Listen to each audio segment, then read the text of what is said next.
Hi, sports fans. How's everybody out there doing? William Martin coming at you one more time here on YouTube with another edition of the 300 Pounds of Sports Knowledge Podcast. Now, there's the word cheap, and then there's a spin that the Cincinnati Bengals organization puts on it. Bengals team owner Mike Brown has a long standing reputation as far as holding on to a dollar. And there's nothing quite like having your dirty laundry aired on Front Street by a pissed off legend from your franchise.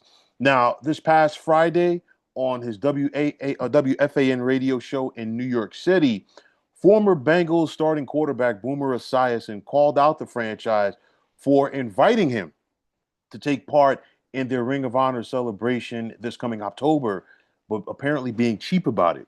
Now, Esiason already is in the Bengals Ring of Honor, but the franchise has invited him back this year when Dave Lapham and Lamar Parrish will be inducted this October. However, according to Esiason, the Bengals expect him, as well as other former Cincinnati players, to fly out to Southern Ohio on their own dime.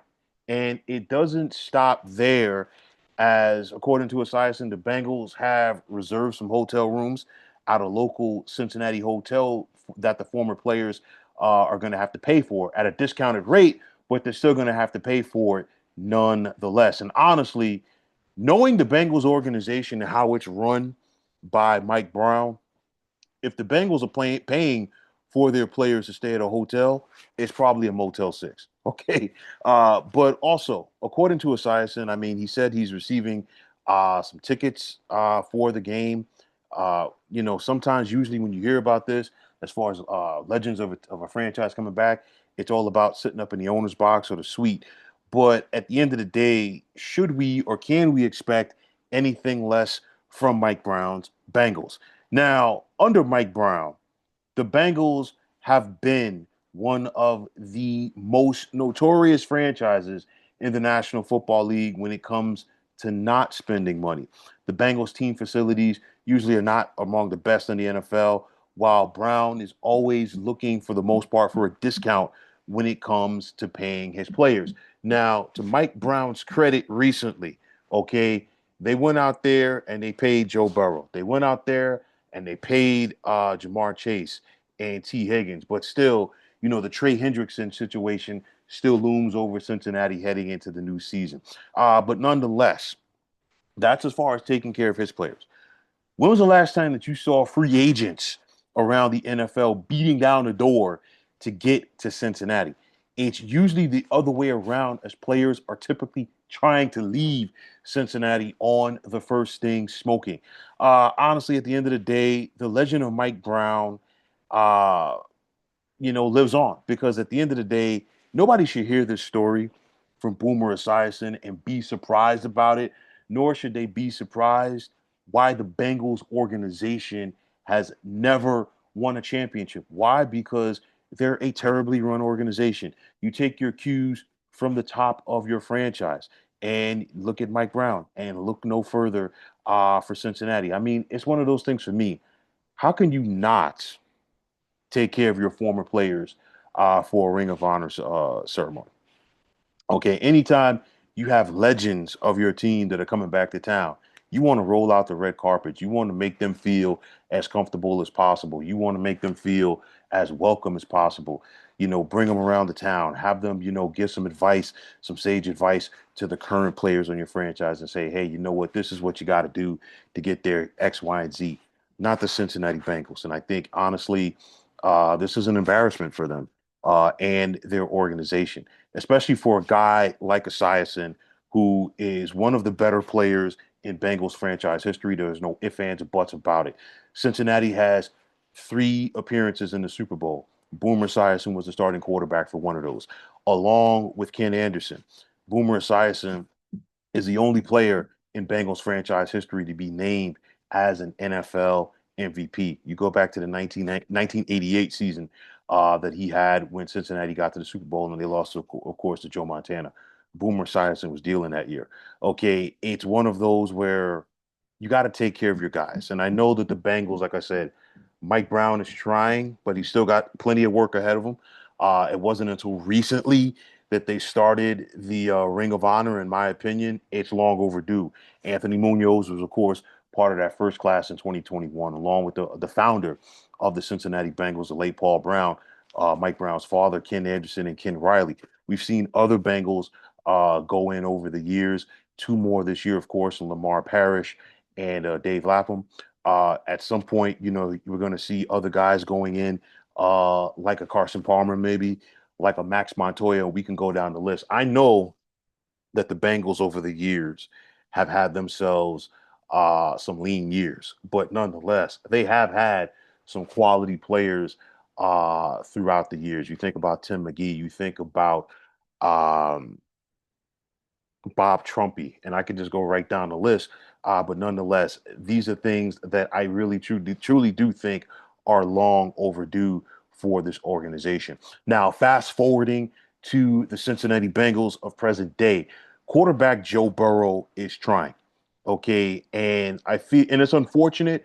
And the reason why I say this is because the Bengals, in my opinion, are wasting prime years of Joe Burrow's career. Okay, you think about it, he got them to the Super Bowl in 2021. They got back to the AFC Championship game in 2022. A pair of 9-8 seasons in each of the last 2 years, no postseason appearance. And of course, Cincinnati was one of the hottest teams coming down the stretch of the 2024 season. They won their last five. They were 4-8, and Cincinnati just went out of their way all season long to invent ways to lose games. And you look at it.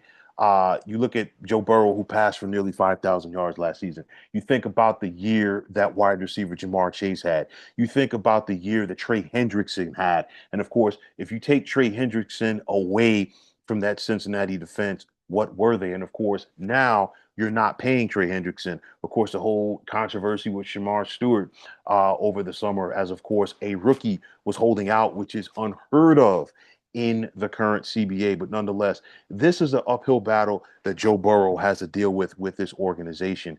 And it's one of those where it's so tough to overcome a bad front office if you want to win, regardless of the sport. And of course, when you think about Mike Brown, when you think about his track record, nobody should be surprised that Cincinnati had a 30 plus year gap in regards to not winning a playoff game. I know, youngsters might listen to this, or youngsters might see the Cincinnati Bengals and say to themselves, well, you know what? How can you go that long? Guess what? You go back and look at the Bengals of the Cincinnati Bengals of the 1990s. They were called the Bungles for a reason. Marvin Lewis began to get things turned around, and then of course, it's all been about Zach Taylor in recent years. But nonetheless, the Cincinnati Bengals are still the Cincinnati Bengals. It's one of those where this is another stain on this franchise, and I don't care which sport it is. The bottom line is you got to take care of your former players. You have to embrace your legends. Okay. And when a legend like Boomer goes out there and starts to air your dirty laundry, it's not good. So again, I've said this before, and I'll continue to say it. The Cincinnati Bengals have themselves a Mike Brown problem. Great players don't win championships. Great teams don't win championships. Great organizations win championships, and it starts at the top. And the Bengal players, as good as some of them are, they still have to overcome Mike Brown, which is a tall task in itself.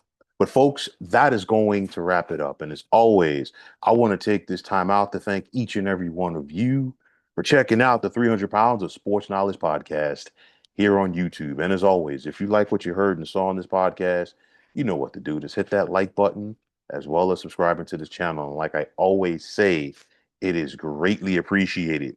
Also, if you are on the X, formerly known as Twitter, you could check me out at 300 Pounds of Sports. And like I always say, if you give me that follow, I'll give you that follow right back. And the same goes for Instagram, where you can check me out at 300 Pounds of Sports Knowledge. Also, if you're on Facebook, you could check us out at the Sports Depot 365. And as far as I'm concerned, one of the better sports debating groups going on social media. But Until next time, fine folks, my name is William Martin. I am signing off, and I'm saying thanks once again for checking out the 300 Pounds of Sports Knowledge podcast here on YouTube. Be well, everybody.